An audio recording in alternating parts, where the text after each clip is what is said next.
KaraokeBooks. The Man Who Was Thursday. Written by G.K.Chesterton. Audiobook. Chapter 6. The Exposure. Such were the 6 men who had sworn to destroy the world. Again and again Syme strove to pull together his common sense in their presence. Sometimes he saw for an instant that these notions were subjective, that he was only looking at ordinary men, one of whom was old, another nervous, another short-sighted. The sense of an unnatural symbolism always settled back on him again. Each figure seemed to be, somehow, on the borderland of things, just as their theory was on the borderland of thought. He knew that each one of these men stood at the extreme end, so to speak, of some wild road of reasoning. He could only fancy, as in some old-world fable, that if a man went westward to the end of the world, he would find something, say a tree, that was more or less than a tree possessed by a spirit, and that if he went east to the end of the world, he would find something else that was not wholly itself, a tower, perhaps, of which the very shape was wicked.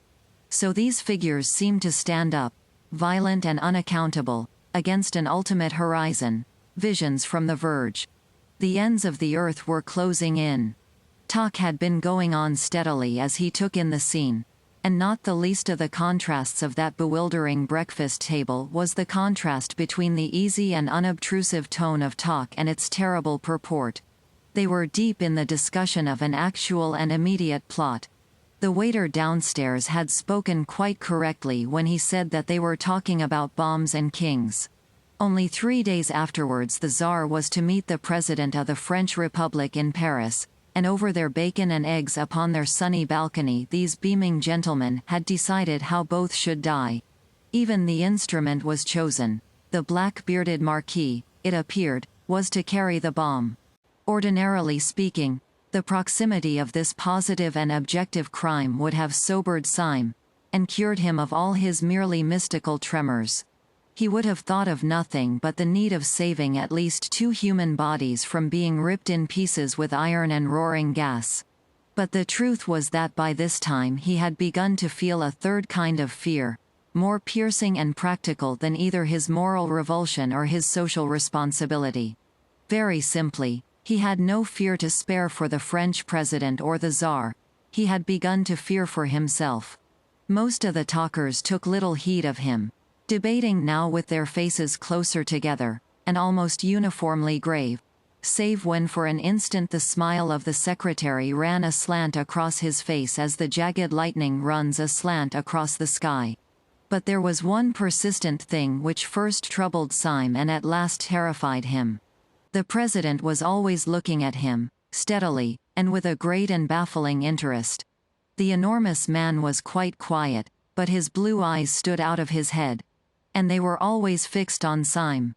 Syme felt moved to spring up and leap over the balcony.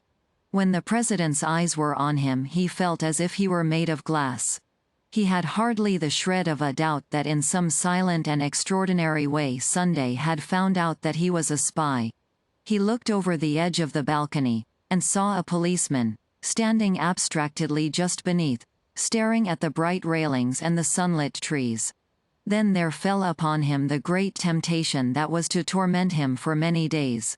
In the presence of these powerful and repulsive men, who were the princes of anarchy, he had almost forgotten the frail and fanciful figure of the poet Gregory, the mere aesthete of anarchism. He even thought of him now with an old kindness, as if they had played together when children. But he remembered that he was still tied to Gregory by a great promise. He had promised never to do the very thing that he now felt himself almost in the act of doing. He had promised not to jump over that balcony and speak to that policeman. He took his cold hand off the cold stone balustrade. His soul swayed in a vertigo of moral indecision. He had only to snap the thread of a rash vow made to a villainous society, and all his life could be as open and sunny as the square beneath him. He had, on the other hand, only to keep his antiquated honor, and be delivered inch by inch into the power of this great enemy of mankind, whose very intellect was a torture chamber. Whenever he looked down into the square, he saw the comfortable policeman, a pillar of common sense and common order. Whenever he looked back at the breakfast table, he saw the president still quietly studying him with big, unbearable eyes. In all the torrent of his thought there were two thoughts that never crossed his mind. First, it never occurred to him to doubt that the president and his council could crush him if he continued to stand alone. The place might be public, the project might seem impossible. But Sunday was not the man who would carry himself thus easily without having, somehow or somewhere, set open his iron trap. Either by anonymous poison or sudden street accident, by hypnotism or by fire from hell, Sunday could certainly strike him. If he defied the man he was probably dead, either struck stiff there in his chair or long afterwards as by an innocent ailment. If he called in the police promptly, arrested everyone, told all, and set against them the whole energy of England, he would probably escape, certainly not otherwise. They were a balconyful of gentlemen overlooking a bright and busy square, but he felt no more safe with them than if they had been a boatful of armed pirates overlooking an empty sea. There was a second thought that never came to him. It never occurred to him to be spiritually won over to the enemy. Many moderns, inured to a weak worship of intellect and force, might have wavered in their allegiance under this oppression of a great personality. They might have called Sunday the Superman. If any such creature be conceivable, he looked, indeed, somewhat like it, with his earth-shaking abstraction, as of a stone statue walking. He might have been called something above man, with his large plans, which were too obvious to be detected, with his large face, which was too frank to be understood. But this was a kind of modern meanness to which Syme could not sink even in his extreme morbidity. Like any man, he was coward enough to fear great force, but he was not quite coward enough to admire it. The men were eating as they talked, and even in this they were typical. Dr. Bull and the Marquis ate casually and conventionally of the best things on the table, cold pheasant or Strasbourg pie. But the secretary was a vegetarian, and he spoke earnestly of the projected murder over half a raw tomato and 3/4 of a glass of tepid water. The old professor had such slops as suggested a sickening second childhood. And even in this president Sunday preserved his curious predominance of mere mass. For he ate like 20 men. He ate incredibly, with a frightful freshness of appetite, so that it was like watching a sausage factory. Yet continually, when he had swallowed a dozen crumpets or drunk a quart of coffee, he would be found with his great head on one side staring at Syme. "I have often wondered," said the Marquis, taking a great bite out of a slice of bread and jam, "whether it wouldn't be better for me to do it with a knife. Most of the best things have been brought off with a knife. And it would be a new emotion to get a knife into a French president and wriggle it round." "You are wrong," said the secretary, drawing his black brows together. The knife was merely the expression of the old personal quarrel with a personal tyrant. Dynamite is not only our best tool, but our best symbol. It is as perfect a symbol of us as is incense of the prayers of the Christians. It expands. It only destroys because it broadens. Even so, thought only destroys because it broadens. "A man's brain is a bomb," he cried out, loosening suddenly his strange passion and striking his own skull with violence. "My brain feels like a bomb, night and day. It must expand. It must expand. A man's brain must expand, if it breaks up the universe." "I don't want the universe broken up just yet," drawled the Marquis. "I want to do a lot of beastly things before I die. I thought of one yesterday in bed." "No, if the only end of the thing is nothing," said Dr. Bull with his sphinx-like smile, "it hardly seems worth doing." The old professor was staring at the ceiling with dull eyes. "Every man knows in his heart," he said, "that nothing is worth doing." There was a singular silence, and then the secretary said, "We are wandering, however, from the point. The only question is how Wednesday is to strike the blow. I take it we should all agree with the original notion of a bomb. As to the actual arrangements, I should suggest that tomorrow morning he should go first of all to—" The speech was broken off short under a vast shadow. President Sunday had risen to his feet, seeming to fill the sky above them. "Before we discuss that," he said in a small, quiet voice, "let us go into a private room. I have something very particular to say." Syme stood up before any of the others. The instant of choice had come at last. The pistol was at his head. On the pavement before he could hear the policeman idly stir and stamp, for the morning, though bright, was cold. A barrel organ in the street suddenly sprang with a jerk into a jovial tune. Syme stood up taut, as if it had been a bugle before the battle. He found himself filled with a supernatural courage that came from nowhere. That jingling music seemed full of the vivacity, the vulgarity, and the irrational valor of the poor, who in all those unclean streets were all clinging to the decencies and the charities of Christendom. His youthful prank of being a policeman had faded from his mind. He did not think of himself as the representative of the corps of gentlemen turned into fancy constables, or of the old eccentric who lived in the dark room. But he did feel himself as the ambassador of all these common and kindly people in the street, who every day marched into battle to the music of the barrel organ. And this high pride in being human had lifted him unaccountably to an infinite height above the monstrous men around him. For an instant, at least, he looked down upon all their sprawling eccentricities from the starry pinnacle of the commonplace. He felt towards them all that unconscious and elementary superiority that a brave man feels over powerful beasts or a wise man over powerful errors. He knew that he had neither the intellectual nor the physical strength of President Sunday, but in that moment he minded it no more than the fact that he had not the muscles of a tiger or a horn on his nose like a rhinoceros. All was swallowed up in an ultimate certainty that the president was wrong and that the barrel organ was right. There clanged in his mind that unanswerable and terrible truism in the Song of Roland.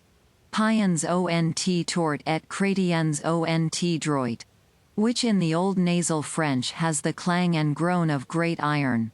This liberation of his spirit from the load of his weakness went with a quite clear decision to embrace death. If the people of the barrel organ could keep their old world obligations, so could he. This very pride in keeping his word was that he was keeping it to miscreants. It was his last triumph over these lunatics to go down into their dark room and die for something that they could not even understand. The barrel organ seemed to give the marching tune with the energy and the mingled noises of a whole orchestra, and he could hear deep and rolling, under all the trumpets of the pride of life, the drums of the pride of death. The conspirators were already filing through the open window and into the rooms behind. Syme went last, outwardly calm, but with all his brain and body throbbing with romantic rhythm. The president led them down an irregular side stair, such as might be used by servants, and into a dim, cold, empty room, with a table and benches, like an abandoned boardroom. When they were all in, he closed and locked the door. The first to speak was Gogol, the irreconcilable, who seemed bursting with inarticulate grievance. "ZSO! ZSO!" he cried, with an obscure excitement, his heavy Polish accent becoming almost impenetrable. "You say you nod, I'd. You say you show himselves. It is all nozinks. Ven you vant talk importance you run yourselves in a dark box." The president seemed to take the foreigner's incoherent satire with entire good humor. "You can't get hold of it yet, Gogol," he said in a fatherly way. "When once they have heard us talking nonsense on that balcony they will not care where we go afterwards. If we had come here first, we should have had the whole staff at the keyhole. You don't seem to know anything about mankind. I die for them," cried the Pole in thick excitement, "and I slay their oppressors. I care not for these games of concealment. I would zmitez tyrant in z open square." I see," said the president, nodding kindly as he seated himself at the top of a long table. "You die for mankind first, and then you get up and smite their oppressors. So that's all right. And now may I ask you to control your beautiful sentiments, and sit down with the other gentlemen at this table. For the first time this morning something intelligent is going to be said. Syme, with the perturbed promptitude he had shown since the original summons, sat down first. Gogol sat down last, grumbling in his brown beard about compromise. No one except Syme seemed to have any notion of the blow that was about to fall. As for him, he had merely the feeling of a man mounting the scaffold with the intention, at any rate, of making a good speech. "Comrades," said the president, suddenly rising, "we have spun out this farce long enough. I have called you down here to tell you something so simple and shocking that even the waiters upstairs, long inured to our levities, might hear some new seriousness in my voice. Comrades, we were discussing plans and naming places. I propose, before saying anything else, that those plans and places should not be voted by this meeting, but should be left wholly in the control of some one reliable member. I suggest Comrade Saturday, Dr. Bull." They all stared at him. Then they all started in their seats, for the next words, though not loud, had a living and sensational emphasis. Sunday struck the table. "Not one word more about the plans and places must be said at this meeting. Not one tiny detail more about what we mean to do must be mentioned in this company." Sunday had spent his life in astonishing his followers, but it seemed as if he had never really astonished them until now. They all moved feverishly in their seats, except Syme. He sat stiff in his, with his hand in his pocket, and on the handle of his loaded revolver. When the attack on him came, he would sell his life dear. He would find out at least if the president was mortal. Sunday went on smoothly. "You will probably understand that there is only one possible motive for forbidding free speech at this festival of freedom. Strangers overhearing us matters nothing. They assume that we are joking. But what would matter, even unto death, is this, that there should be one actually among us who is not of us, who knows our grave purpose, but does not share it, who—" The secretary screamed out suddenly like a woman. "It can't be," he cried, leaping.